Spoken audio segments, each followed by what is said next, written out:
Shoddy craftsmanship, that's what I say.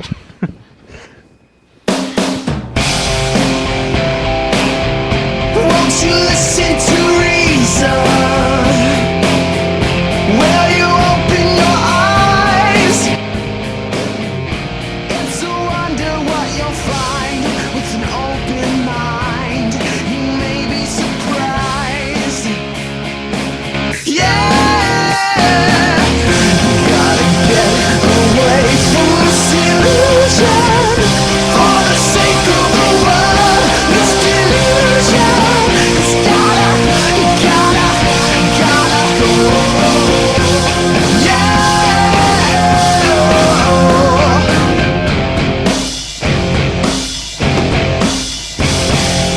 Hey everybody, it's another one of these here episodes of the Atheist Experience. I'm your host, Russell Glasser, and with me today is my good friend, Jen Peeples. Hi, how you doing? Pretty good, how are you? Good. Great. Today is Sunday, March 13th, 2011, and if you're seeing what I'm seeing, then I am covered with colored bars. The joys of live call-in public access television shows. We are based in Austin, Texas, and we are dedicated to promoting positive atheism and the separation of church and state. We are also available to an international audience through our live stream at ustream.tv. Check out the website for more details about the show. And our parent organization, the Atheist Community of Austin, at www.atheist-community.org. You can also provide feedback for the show by visiting the show blog, atheistexperience.blogspot.com with no dash, or email us at tv@atheist-community.org. If you enjoy the show today and you are here in Austin, Texas, then you can come and join us for dinner beginning around 6 o'clock, half an hour after the show ends, at El Arroyo, located at 1624 West 5th Street in Austin. What's up today, Jen? Well, I wanted to talk a little bit about positive atheism and what that means, because there seems to be some confusion about exactly what that means or where that term came from. Right. Well, it is in our tagline, yes. So it would be good for people to know more about that. Okay. Yeah, we get email from time to time, usually someone very concerned because we've done something on the show that could potentially offend some theist of some stripe or another. And we're often told, you're not promoting positive atheism. So And they're so difficult to offend, too. Yes, yes. And actually, emails like that, statements like that, I put that in the same category as the admonishment to don't be a dick. And I guess people probably know what we think about that by now. Promoted by the very excellent Phil Platt, who has done great work blogging about astronomy and not so much about atheism. Right, yeah. But I remember when I was up in Seattle and one of the people there asked me, what do I think about being a dick? I said, be a dick. Yeah, exactly. Our position here has always been that if you have ridiculous beliefs, then those deserve ridicule. And that mockery is an excellent technique properly used. And I'm all for it. Big fan of The Daily Show. Yep. Yes, exactly. So I wanted to sort of enlighten people about positive atheism and what that means and where that term came from. Okay, the term positive atheism, it was actually it came into wide use, I think, in like 1976 when Anthony Flew used it, and then since then Michael Martin has also used it. So it's kind of been used among the philosophers. I'm not heavily into philosophy, but this is the definition that they give to it, and it's one that I've always associated with positive atheism. Okay. And it's the position that the claim at least one God exists is false. So in that sense, it's very much, very closely related to the strong atheist position. Okay. Okay. However, promoting positive atheist culture, which is what we actually have on our website, there's some implications for positive atheism, whether you think of it in terms of the strong atheist definition or the weak atheist definition. Basically, I don't believe a God exists, or I don't have enough evidence to accept the claim however you define it, there's some implications here that go beyond just the philosophical. And that is that if you want to make a difference, you got to get off your knees and do something. Because if we believe that a God doesn't exist, either we just don't believe or we believe that there actually are no gods. Either way, it's up to us to make a difference. I think that in light of what happened in Japan this week, it's pretty interesting that the Facebook and Twitter and all these social networking sites have just exploded with people saying, pray for Japan and all this stuff. It's like, Right. don't pray for Japan. We're talking about the nuclear meltdown for people who are not listening in the year 2011. Yes. Because people do listen to us in the future. Yes. Yes. The nuclear. Well, not only that, the earthquake, the tsunami, and now the situation at the nuclear plants there. So don't pray for Japan. Actually, find out what you can actually do to help Japan right now, and maybe that's, give to the Red Cross or another charity of your choice. Right. I feel like the positive atheism in our tagline does have a certain amount to do with presenting a positive image for atheism. I've been with the show for a good chunk of its, 14, 15-year run, and way back in the day, we used to always close out the show with the tag by saying, we don't hate you, we just think you're wrong. And then we would have these cheesy special effects, which we called our love rings, which we would send out to people, because, we are trying to counteract some of the popular culture stuff that says that atheists are just sinners and trying to lead you into, they're all devil worshippers and stuff. Right. But at the same time, I don't think that it's good policy to shy away from anything that will offend people, because people people these days seem to be getting aggressively offended. Right. You use their offense as a weapon. And frankly, I don't think that you have the right to not hear stuff that offends you. And really, the very existence of atheism is offensive to people who believe that the only way to eternal life for their kids and their loved ones is to accept Jesus, and here we are leading them down a path to damnation, Right. in their opinion. And in that light, I would say that, we've had some recent conversations with people from the Stone Church in Austin, and I think those conversations were very respectful of the individuals that we were talking to, and not so much for their beliefs. And so I think that in terms of presenting atheism in a positive light, promoting positive atheist culture, however you want to define that, I think those actually, that is what we're talking about when we talk about positive atheism. It's being completely uncompromising when we're talking about somebody's beliefs and how they justify them, but at the same time respecting the individuals. Right. And that's what it's all about. It's not pretending that all beliefs are equally meritorious, or that you have to soft pedal the bad parts of somebody's argument just so that you don't offend them. I'm not about that, and I don't think anybody in the ACA is all about that. Right.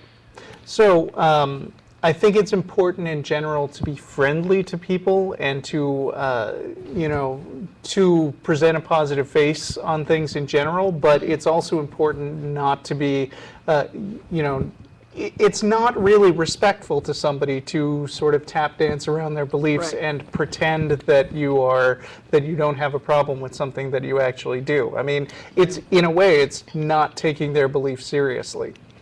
Yeah. Actually, on a related note, Linnea and I happened to be on the UT campus this weekend, and there's a Scientology center there. Oh, really? Oh, yeah, actually, I did know that. Yeah. So we decided to swing in, and we weren't really sure what we were going to do, but we wound up having a really nice conversation with the guy. I mean, on the one hand, we told him, well, we're atheists. I do a show called the Atheist Experience, and I'm not going to take your beliefs very seriously, but you must get a bunch of really annoying people in here. What's that like? And he told us what he thinks, and I pointed out that a lot of what he regards as evidence is sort of anecdotal and based on personal opinions of L. Ron Hubbard. But I wasn't, as Phil Platt might say, screaming in his face calling him a moron. Yeah. So, is that it already? Time for callers? Yeah, and I'm just going to note here from the producers that some people have made a point that people overly credit God for recovery in Japan, and could we address that? People overly credit God for everything. Yeah. What's Yeah, also this is- interesting to me is that a bunch of Facebook statuses showed up saying, well, it serves them right for Pearl Harbor, Yeah. which is disgusting. I mean, Yeah. hardly any of those people are even alive now.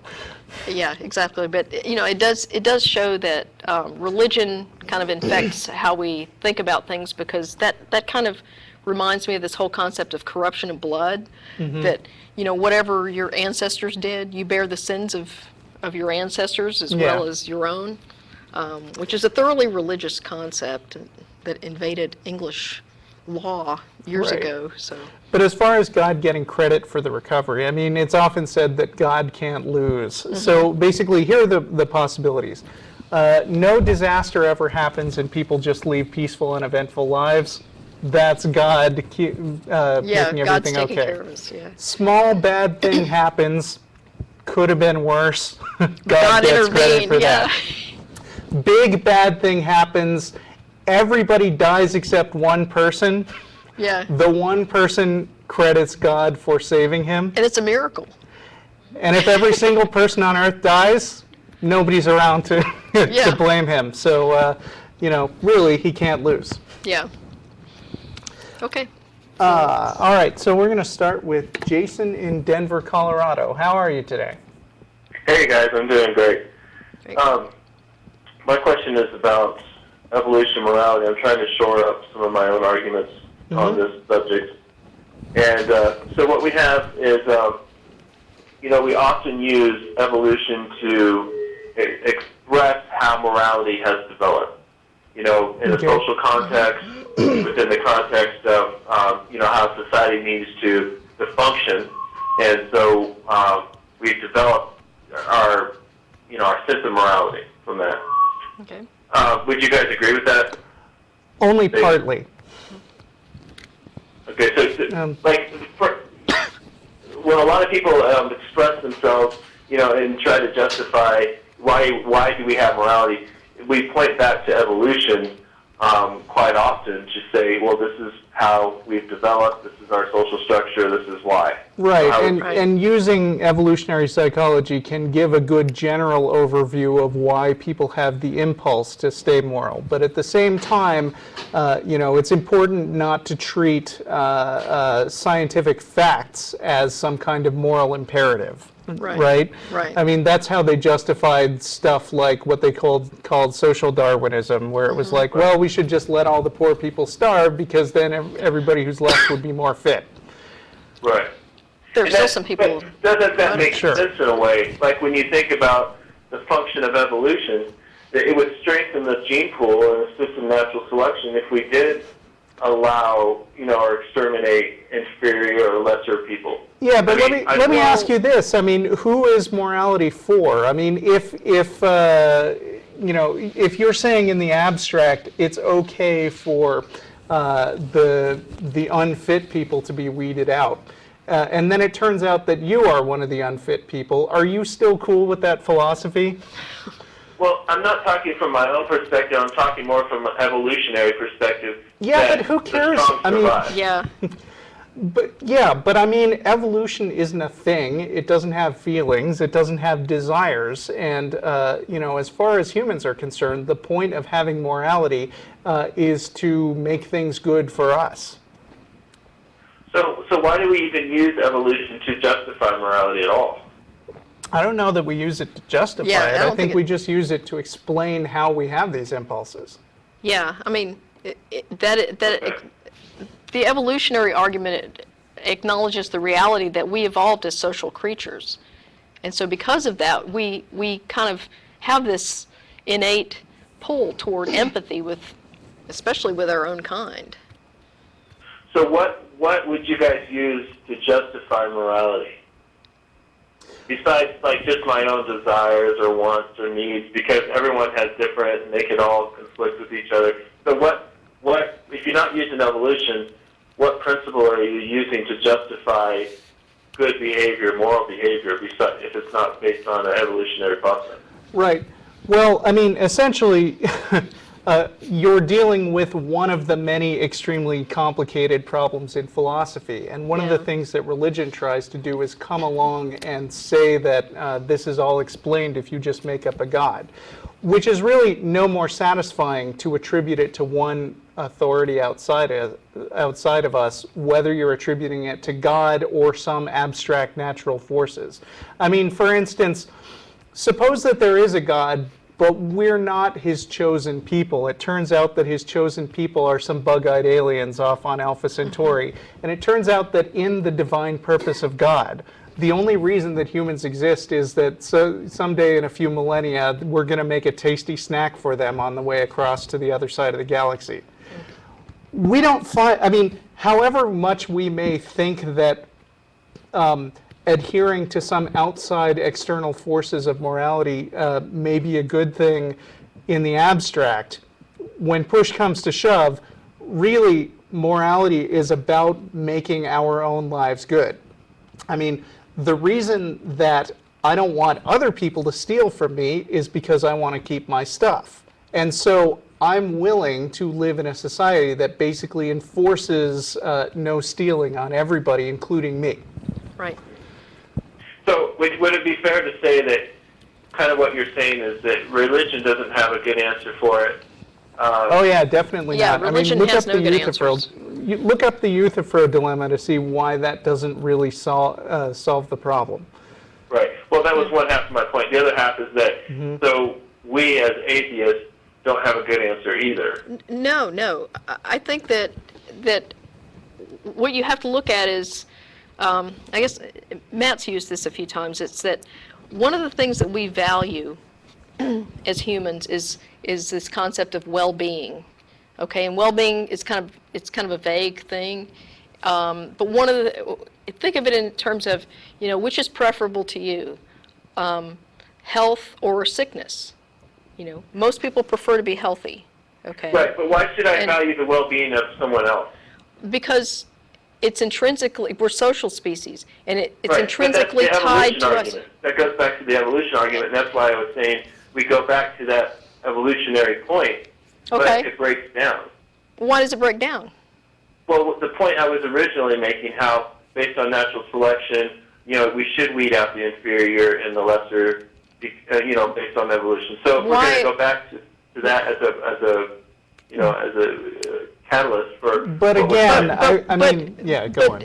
But that gets down to, I prefer health over sickness. I prefer life over death, and so do other people. And so we make rules that benefit all of us collectively. Because if I say that we're going to weed out the inferior people, and I buy into that rule, one day I might be categorized as one of the inferior people, and I don't want that to happen. So I'm not likely to sign up for a rule that says we kill all the inferior people. Right. It might help if you take a look at the philosopher, I think it was John Rawls, who said that one of the ways that we can arrive at a just society is that we design it as if we were looking at it through a veil of ignorance. So let's say that I don't know anything about my role in society. I don't know if I'm going to be especially strong or weak. I don't know if I'm going to be mentally retarded. I don't know if there's slaves in the society. I don't know whether I'm going to be a slave. And then the question is, how can I create the optimal society for me that I will be comfortable with living in, regardless of how that roll of the dice, let's say, turns out for me. So what if I'm that person of ignorance, coming into society, but I have, for instance, some kind of terrible disease that if I spread it to other humans, it's going to kill all mankind or something like that. And so, there is a point where we would have to say, we need to eliminate the danger or the harm or whatever in order to better serve the larger Right, human, and I mean, if you look at that in practice, we do in fact quarantine people, but that's Yeah. something that people would feel morally squishy about. And the thing is, we can't just pretend that those morally squishy areas don't exist. There are gray areas that are difficult because we have these principles. They sometimes conflict with each other, and there's never necessarily a clear-cut answer as to which principle wins every time. But we just do the best we can, and it's better if we're honest with ourselves about the process by which we're making these decisions so that we can make the best decision we possibly can. Okay. Well, and this is one of the reasons that religion fails, because it gives you this supposed book of absolute rules that you're supposed to follow. But a lot of times real life doesn't fit into a neat little rule. And so that's where we have to apply some judgment. And morality does come down to judgments. We make judgment calls about different things all the time. Because the question I get from theists is like, well, how can you condemn what Hitler did because he was trying to, be selective and better humanity as a whole by, eliminating the lesser and stuff. Oh, how can I condemn a murderer?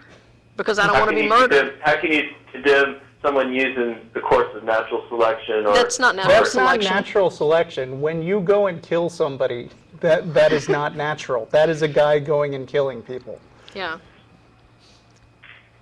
And point to one social species on the planet that routinely endorses, its members killing each other off for no apparent reason. Right. I mean, the important thing to bear in mind is they're trying to get you into a position where you'll say, okay, well, maybe you need God to be moral.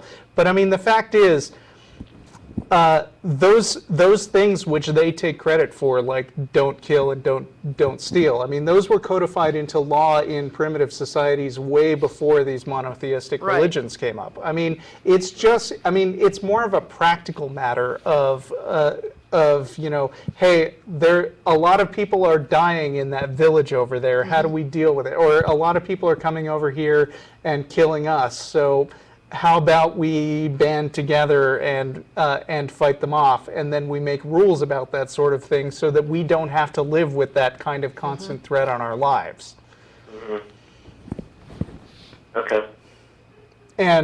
And of course, religion doesn't do it because, I mean, if you're going to take Hitler as an example, Hitler said that he was doing what Jesus would have wanted by exterminating the Jews.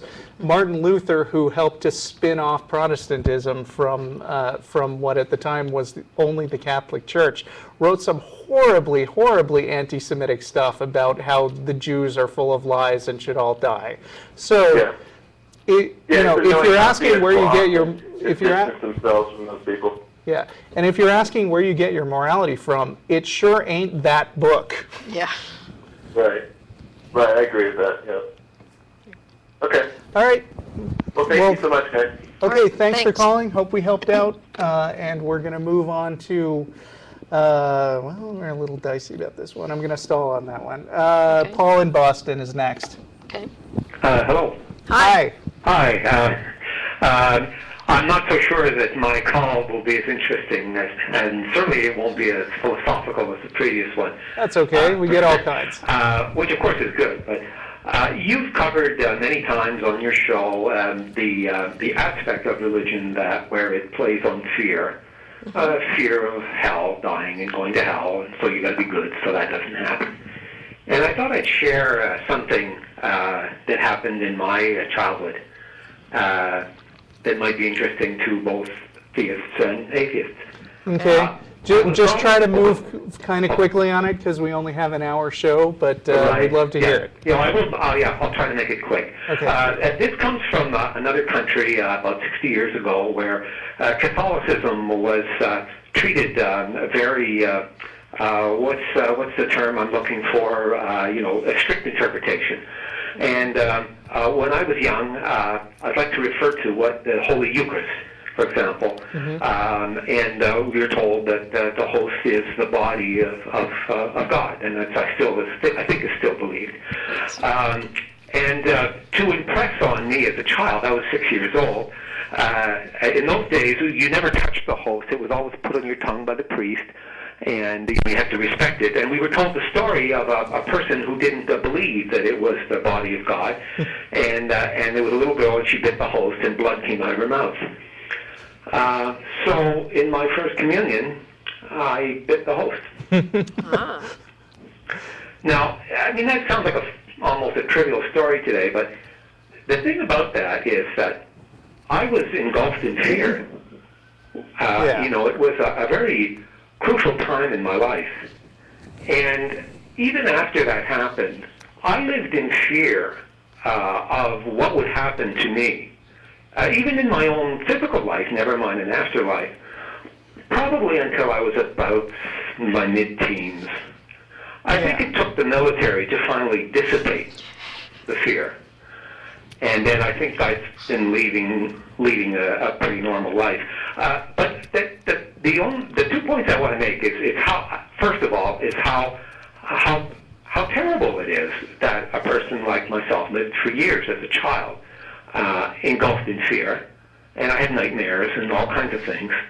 And the second thing is that when you tell ridiculous stories like that, as religions do, you're always going to get some kid who's going to bite the host.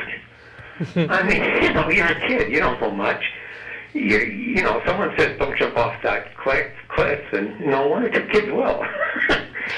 So, you know, now I look back 60 years later, and I look at this as being so entirely silly. I don't know, but I thought I would share it with you guys for whatever value it was for your listeners. Okay. Okay, thank you. Yeah, Okay, thanks bye-bye. very much for your call. Bye. You know, it seems to me that this technique of not just telling somebody not to do something, but then making up a story where it's Right. somebody like you is you know, a very common rhetorical trick with religions and also with movies. I've mentioned this before. You know, movies that are trying to promote the supernatural or like horror movies always have like a skeptic character who says, "Oh, that's all ridiculous," and then the shark eats him or whatever. You know, it's a cheap proxy to try to get you to drop your skepticism because you know, it's like, here's someone who was skeptical and he died. Yeah. Okay, let's see. All right, I'm just going to keep going in order. Paul in Tel Aviv, Israel. Here's a distant Hello. call. Hi. Hello. How are you doing? Good. Fine, thanks. Okay. To begin with, I am an atheist. Okay. And Were you very born in briefly, before I Israel? get to my question, I just wanted to comment on the first caller, Jason, I believe. Mm-hmm. Richard Dawkins very often talks about the fact that regardless of the fact that everything involved with evolution, Darwinistic society is not something he'd be very happy about living in. You know, just because Right. we evolved, it has nothing to do with the fact that we approach our society as one which would be Darwinistic. Right. I mean, that would be like saying, you know, there's gravity, so we shouldn't make airplanes. I mean, because it's against the Right. laws of nature for us to go up in the air. That's There you just go. a non-starter argument. Exactly. And second point, it for the first time actually reminded me of the Ayn Rand philosophy, the virtue of selfishness. But I don't want to digress too much, namely because I want to keep it short because I find that theist callers are much more amusing than atheist callers, so, you know, don't want to take too much of the time there. Okay, go ahead. Okay. Yeah, Anything anyhow, else? just wanted to touch upon something I don't hear about very often is the myth of the Virgin Mary. And I know I'm not bringing up anything new by mentioning the fact that the whole thing is a result of a mistranslation. And it's just astounding to me that this doesn't get more exposure than it does. I mean, this is something that, you know, Christians are, you know, just adhere to as strongly as they do, you know, to the life of Jesus Christ himself. And, you know, you take away the virgin birth and, well, it seems to me that the whole thing falls apart. Of course, I never underestimate the power of denial. regardless of this, it's the result of mistranslation. I'm sure it wouldn't be too difficult to get anybody to agree to the fact that the Bible was not written originally in English, the fact that people who translate things are fallible, and you can just look it up. I mean, it's right there. And it's amazing to me it doesn't get more exposure, and I just want to know what your take was on that. I think many biblical scholars have pointed out that that's a mistranslation. So I think that information is not a secret. It's out there. Oh, yeah. It's just that I think that in many respects, people that insist that it is actually saying she's a virgin, they're pretty emotionally invested in that. And Right. people that taught them that at an early age, they themselves were not very literate in these ancient languages, and so they couldn't tell the difference between young woman and virgin in there. And so, this error just gets propagated through the generations, and unfortunately, by the time you get to a point where you can correct it, people are so emotionally invested in it they just won't give it up. Right, and I mean, here's another thing is, I think it can be kind of a rhetorical dead end to try to argue about, what the Bible really means. Because, I mean, if there's even a possible interpretation of that word, which could be taken as being, as meaning virgin, then they would say, oh, well, you admit that it's possible that they could have meant virgin, and, they jump all over that. I mean, one of my favorite scenes in The Life of Brian, by Monty Python. You know the one I'm talking about. Mine too. They're like, are you a virgin? And she gets mad and slams the door, and they're like, oh, she must be. Yeah. It's really more about what they want to believe, and if there's no proof that directly contradicts their beliefs, then they're going to find a way to weasel out of it, and you're going to waste a lot of time trying to chase down the meaning of that word, which is why, I don't think it's necessarily a bad thing to have that in mind and have scholarly studies that back you up saying this is what the word really means. But I think you'll get super sidetracked from the issue of, what reason do you have to believe that God really exists, which is kind of the main question. Well, and not only that, it will seriously detract from mocking the fact that they think that someone who's a virgin could give birth. Right, because even if the Bible did say that, so what? I mean, the Bible says a lot of crazy stuff. It says talking snakes, so for example. So I think it's fair to say that you don't need to worry about how seriously you can take the stuff even that is translated correctly. Yeah, so in other words, this is something that's going to get treated just about in the same manner that any other argument gets treated. It'll all boil down to the fact that, well, regardless of how logical your argument is, I believe what I believe. Kinda, yeah. Yeah, yeah. Of course, I don't like to talk to those people very much because Why not? It has such great entertainment value. Well, I'll leave you something. I'll leave you with something even more entertaining. I was on a Catholic website not that long ago, and it was talking about this hypothesis about how the Holy Ghost impregnated Mary, allegedly.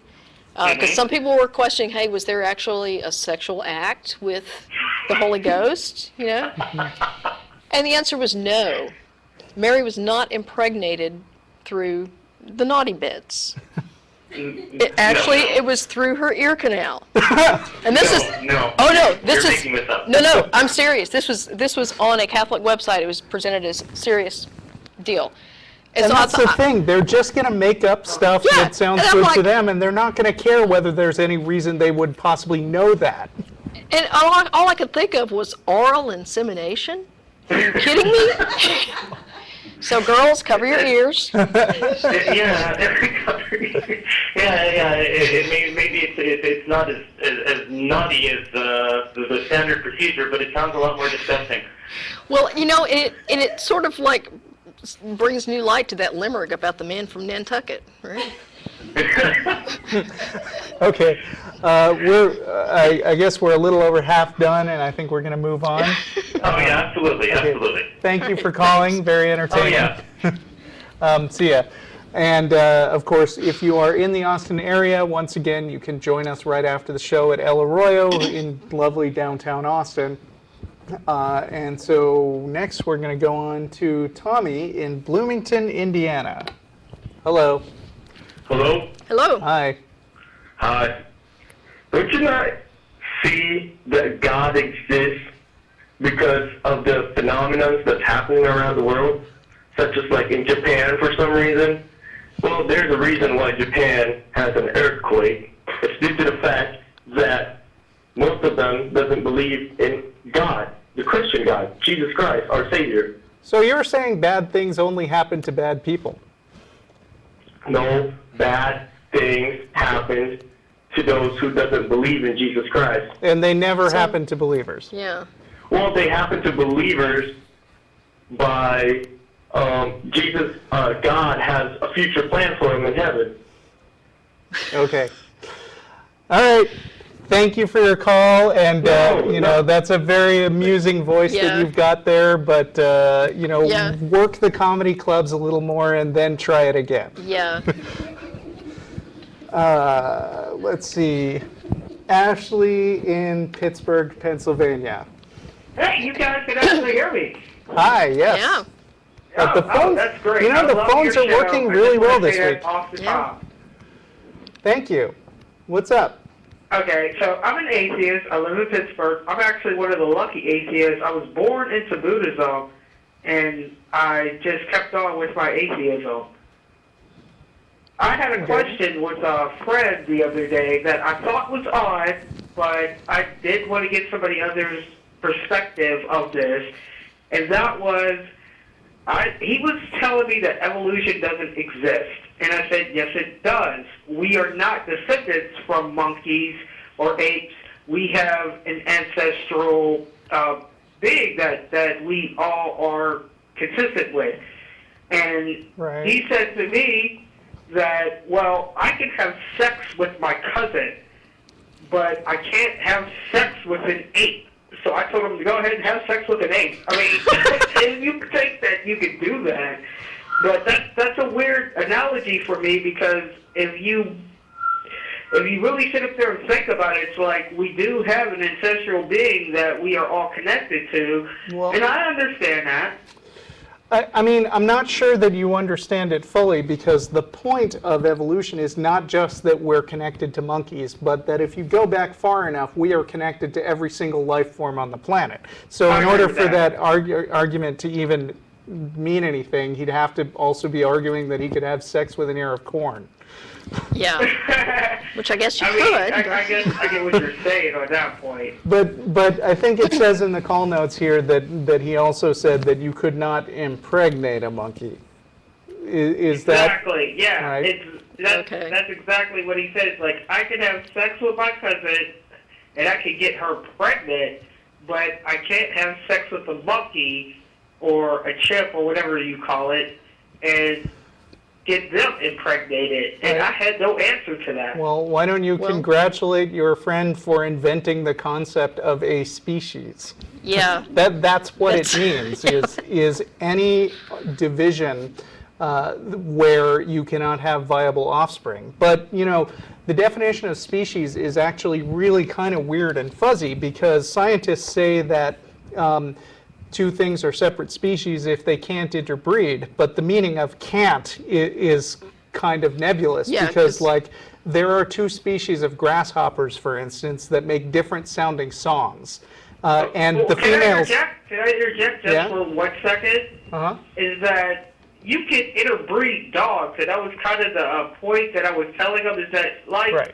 we are the same That's 'cause species. dogs are a in the sense that species. you can interbreed dogs, because Right. dogs are the same species.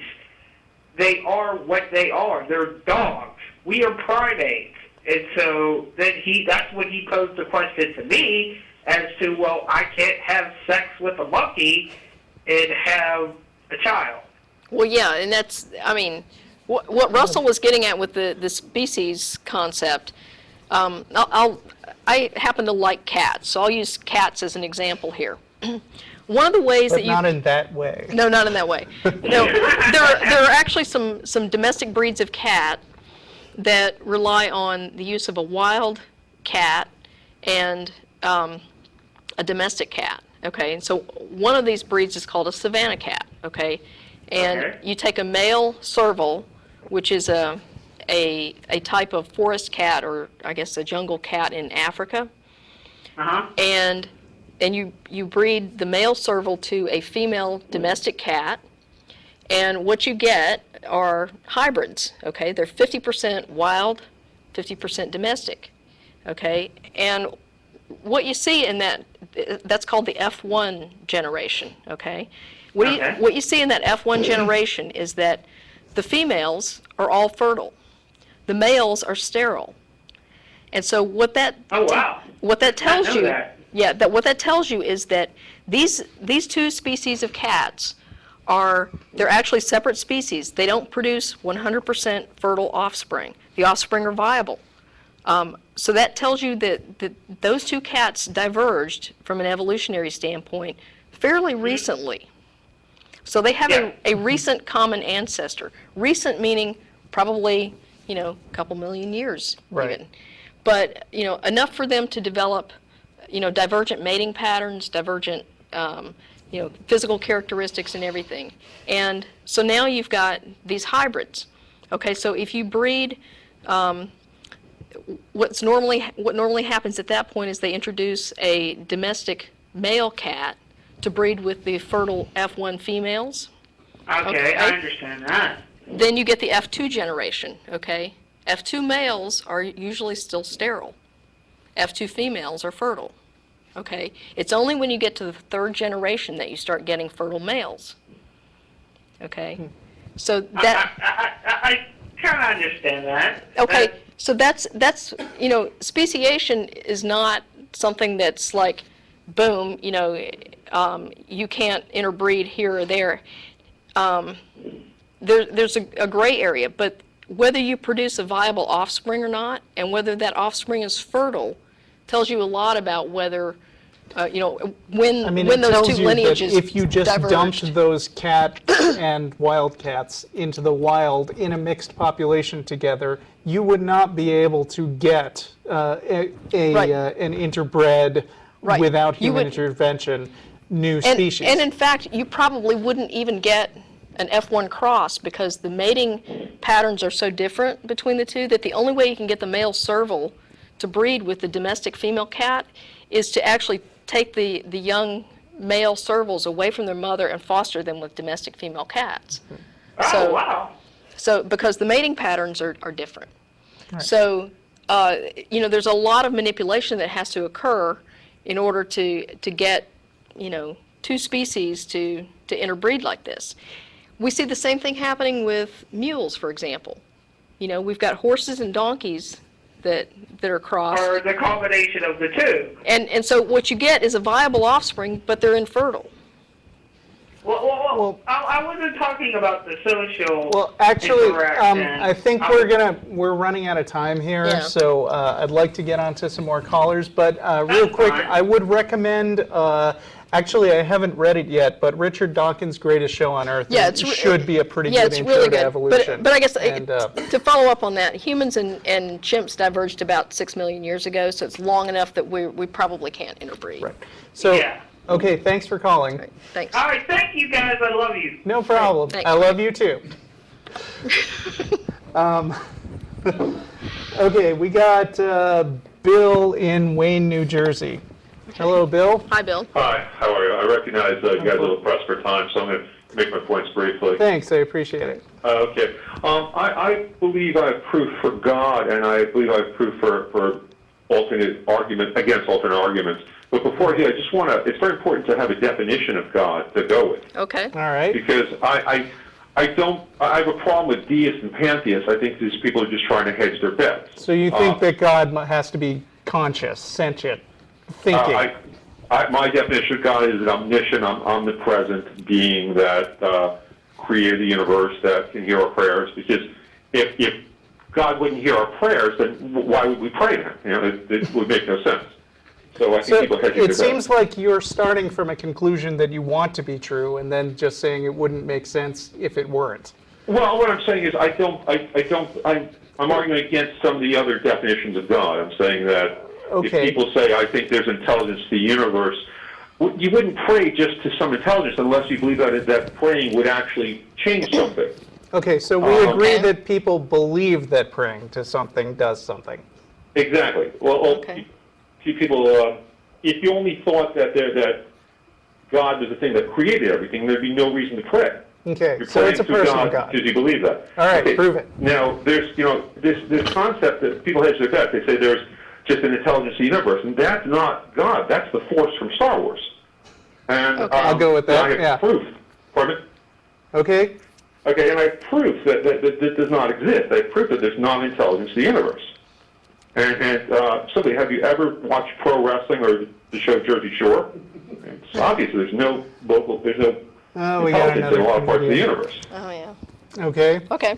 Okay, so we know that God is a man in a white robe who has a beard, who looks a lot like Zeus.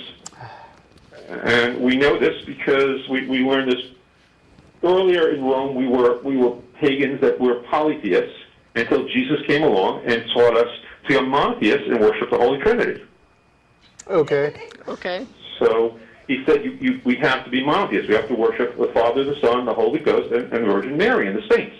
So we He can't be didn't polytheists actually, I anymore. don't think Jesus actually said worship the Virgin Mary. Yeah, he didn't, Okay. didn't actually say that. He didn't say, all right, well, just to worship the Holy Trinity. There's three separate things. Okay, So we wouldn't be actually, I don't polytheists even think anymore. he said Yeah, he worship didn't even- us. yeah, he I think didn't. people just decided that after. No, the closest thing he came to that is he said, no one comes to the Father except through me. Right, which is Right. why you'll hear So- that verse all the time. Yeah. So we have to. So he, being at least half divine, he's a god, Okay. and so we can't be Demigod. polytheists anymore. We have to be monotheists and worship God and Jesus together. So the conclusive proof I have is chocolate is really good. I would say it's divine. So we're not for God. Why do we have chocolate? You got me. You win. There's a guy. Okay. Okay, Thanks very much. thank Right. you. Well, and he's not Waka, waka, waka. He's not far off. Actually, chocolate contains a chemical called theobromine. So if you break that down, the etymology of the words, it's theo, God, oh, bromine, food, I see. food of the gods. So, yeah. All right. So there you go. Okay, Shane in, I'm going to butcher this, Manitowoc. Manitowoc, Wisconsin, yes. Thank you. Shane, Hello. hi. Hey, first I just wanted to say thanks for what you guys are doing. And this was only my second time to catch a live show, but I bet I've probably seen most of your clips on YouTube and stuff. Okay, you can watch the entire show if you go to atheist-experience.com and click on either the live feed or the archive. You can see full episodes instead of just clips. Okay. All right, cool. Well, but yeah, I mean, I just discovered your show pretty recently. But Okay? I recently became a friend of yours on a social site. Right? And I had asked you a question once because I think I stopped believing in God when I was probably 10 years old. Mm-hmm. And my wife was in church and in one of those schools her whole life, and that's what she believed in. I was worried about how that was going to work, but I guess I found out that she doesn't really care, which I thought was probably a rare thing because I was afraid for the worst. Mm-hmm. But the good thing about it is she knows what she knows, and she's never tried to push anything on me, and it's the same for me. So I thought I might have a rare case because I remember one caller, a woman, I'm not sure how long ago it was, but she was going to marry a man who was religious, and she sounded scared and out of breath and worried and was asking all kinds of questions of whoever the hosts were about teaching their kids what's going to be taught, and she's not looking. Potential conflicts that obviously made her afraid to get married, it seemed, but I kind of went through it too, but then I finally realized that it doesn't affect us at all because I expressed to my wife that I didn't think it was fair that kids at such a young age get that stuff pounded into their heads. And she agreed. And I said, well, if my kids become religious later on in life, they think they need something like that, that'd be fine with me too. But I don't want someone sneaking around behind my back and like, because kids believe everything the adult says, you know? Right. Of course, if there are two adults contradicting each other, then I guess the fun begins. Yeah. because I mean, you know, depending on how they're raised, that has a big influence on, you know, whether they're able to critically evaluate the two different sides and make a decision about which way they actually believe. That's the reason that I'm glad I found you guys' show. And yeah, and like we were saying at the beginning about positive atheism, your topic, Jen, it's important not to just back down and say, oh, well, my wife feels strongly about the religion thing and I don't feel so strongly, so I guess I shouldn't make waves. Because, I mean, you won't respect yourself that way. And Right. that can cause some tension in the marriage. And then, but I mean, like you said, you have a pretty, you seem to have a pretty relaxed marriage where that's concerned. I don't know the whole story, but you know, it's really up to you to decide what makes sense in your individual situation. okay, well, the best part to me, I think, was that we both knew who the other was. We met online 7 years ago, and we both knew how the other one felt, and we never actually discussed children or what they were going to be taught or what they were going to be brought up to think. But it just, right now, it looks good to me. It seems like she's not going to push anything for some other people in our lives, kind of try and work it in, but you know, I think you should be honest with your kids. I think you should say, you know, there's this concept of a God. Here's what it is, as honestly as I can tell you. Your mom believes it. I don't, and here are my reasons. Your mom can tell her her reasons, but you are a free person, and you ought to decide for yourself what makes the most sense, because that's really all you can do. yeah, because you know, I'm not going to. I know she's not going to, you know, treat me bad when I'm not around and say Dad's probably going to go to hell. She doesn't even believe that. Good. I could do a lot of wicked things too to change, you know, make it religious with people. There are countless examples, and you guys cover them all the time. But I'm not going to try and do that. I just want to let you know, like, my main point was that I don't think it's fair to grab kids at such a young age and just tell them that something is literally real and have them live their entire life in fear, you know, of hell, because that seems like that's damaging goods. Mm-hmm.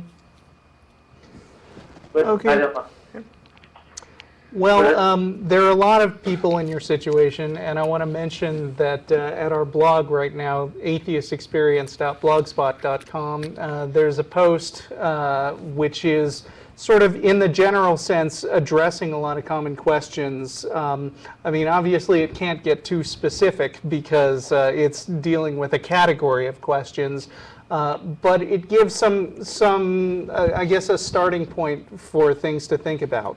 And I don't know, you might want to take a look at it. okay, this one, yeah.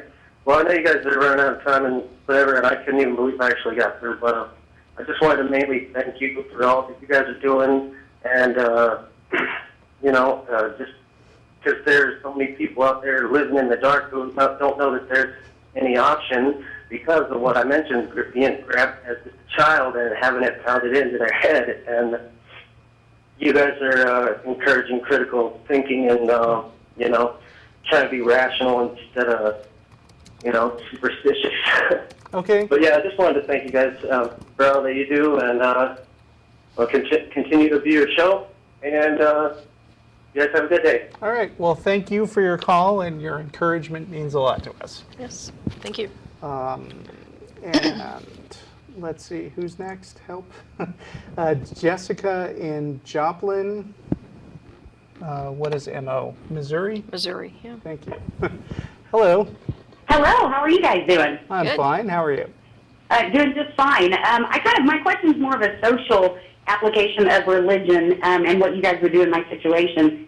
I'm a loud and proud atheist here on the edge of the Bible Belt, and my husband is an atheist, wishes he was an agnostic, but raised in a strict mainstream Mormon household his entire life, whereas I was raised in a very non-religious household. It's just not even an issue. Goody. So and something that we run into a lot is every time we go to one of his family gatherings, we have to pray.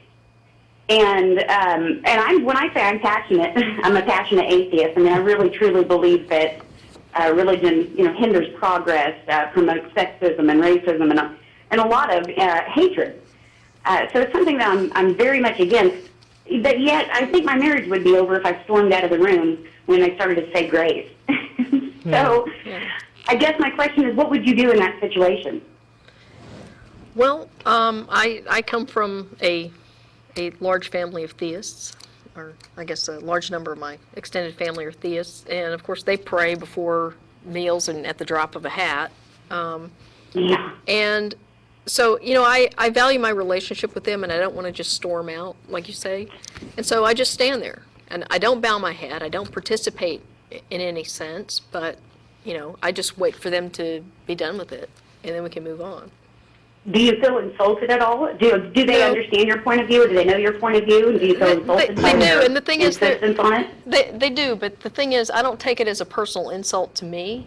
They're just practicing their beliefs. So it's not anything that's directed at me. This is something they do anyway.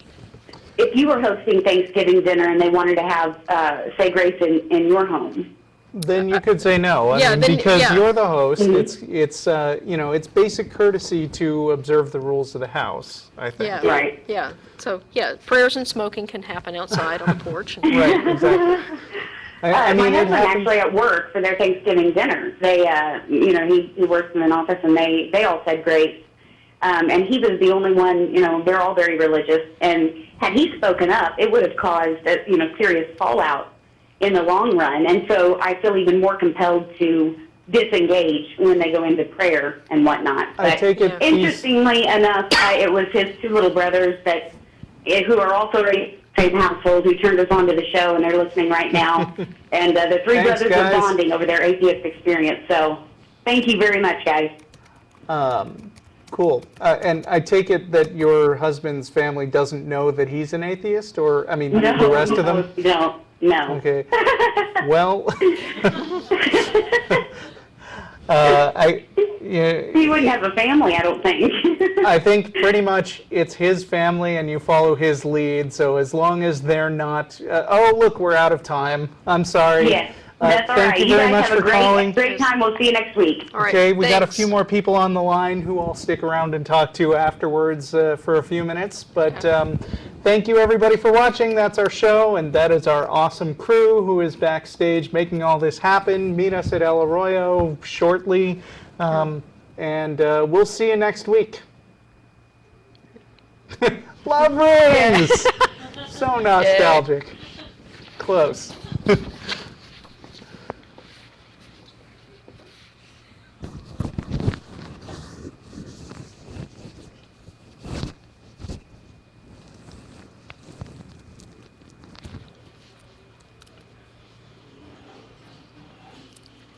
Okay, are we clear? I guess I should not have said that out loud. Yeah. I think we're clear. I think we're clear. All right, who's left on the line? See, we just talked to Jessica. We have Stephen and Josh. You guys are still on the line. We'll give you a few minutes each if you're still there. Stephen first. Hi, sorry you didn't make it during the actual show, but you're here now. Are you there? Yes, I'm here. Okay. Hey guys, I wish I were in Austin right now, actually. It's a very fun city. Yeah. Oh, yeah. What I wanted to say was, one of the callers earlier had talked about, everything that's happening in Japan, and I absolutely disagree with what he was saying about how bad things happen to bad people, and I feel like there's such a taboo thing associated with being an atheist. And That was a crank. that was almost certainly a prank call. okay. I mean, that guy, I think, was one of a category of people who thinks that it would be hilarious and not waste our time at all to pretend to be a theist. Yeah. And my last question is, what are your thoughts on people who are, and this is something I deal with every day at work, when people have a prayer group or kind of infringe on your territory, and when you bring something up to that, they get very defensive. I don't think they should be doing that at work, and I think, there might be a case against them, but at the same time, I've been in that situation, and I understand that it's not always worth jeopardizing your job over. Yeah. So, you could find a sympathetic manager and tell him it's making you uncomfortable, but other than that, I don't know what else to tell you. Awesome. Well, hey, thanks a lot for taking my call, and you guys have a good week. Okay, thanks. You too. Sure, bye-bye. Bye. Right. And last person probably, they let somebody else on. Yeah. Okay, well, Josh Yes, in sir. Georgia. Yes, sir. Hi. I wanted to make a comment about the first caller, about what he said about morality. Yeah. Yeah, I understand that we don't know exactly how morality and emotion came about through evolution. We know it happened some way, but I have heard some theists argue that we have no reason for morality or emotion without God. Well, I would argue differently, because I can see why it's beneficial to us and why nature would keep it around. Because morality and emotion is the reason that a mother does not leave her child behind to die. She would feel horrible if it died. Yeah. And that's part of what keeps us above other animals that lack these sorts of traits. Well, it doesn't set us above other animals, because other animals also care for their young. Yeah.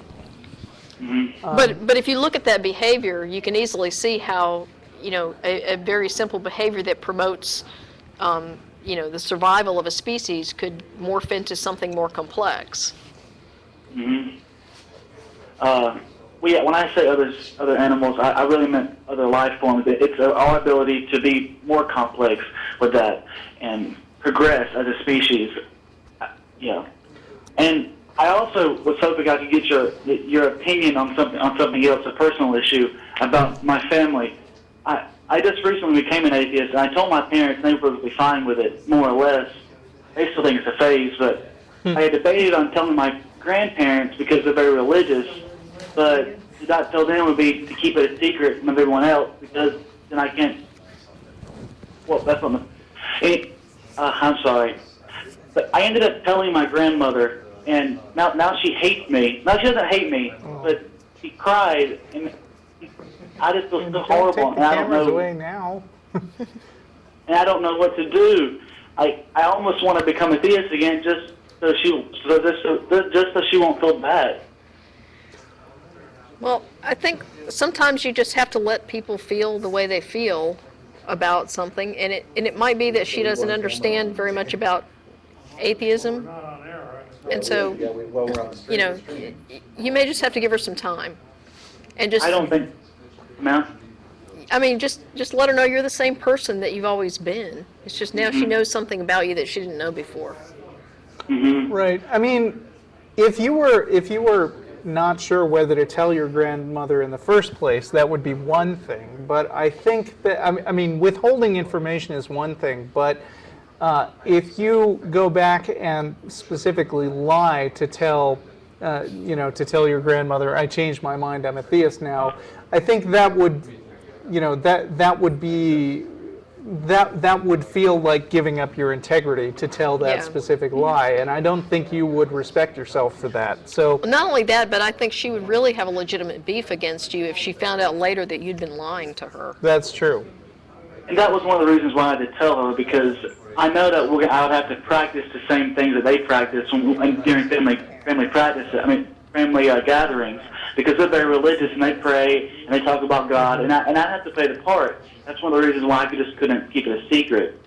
And And I think what you said about her not knowing much about atheism is really right, because before I actually told her, I introduced this concept of what if I decided not to be a Christian but maybe a Jew or went into Judaism. And she was hesitant, but she was kind of okay with that. And when I finally said I don't believe in God anymore, that's when she just fell apart, thinking thinking she really thought I was going to become a Jew or a Catholic or something. I was just trying to see if she'd be okay with the concept of me going to hell, if I think it. Well, you'd be surprised how many Christians don't think Jews go to hell.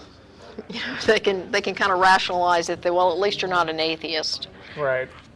Mm-hmm. Well, I mean, good luck, and remember, it's always toughest right after you say you're an atheist. I think in my experience with other people coming out to their families, time heals all wounds, and either she's going to get over it and just, she'll probably always be bothered by it, but she will probably eventually accept you again, or you'll have a total falling out and you'll never speak to each other.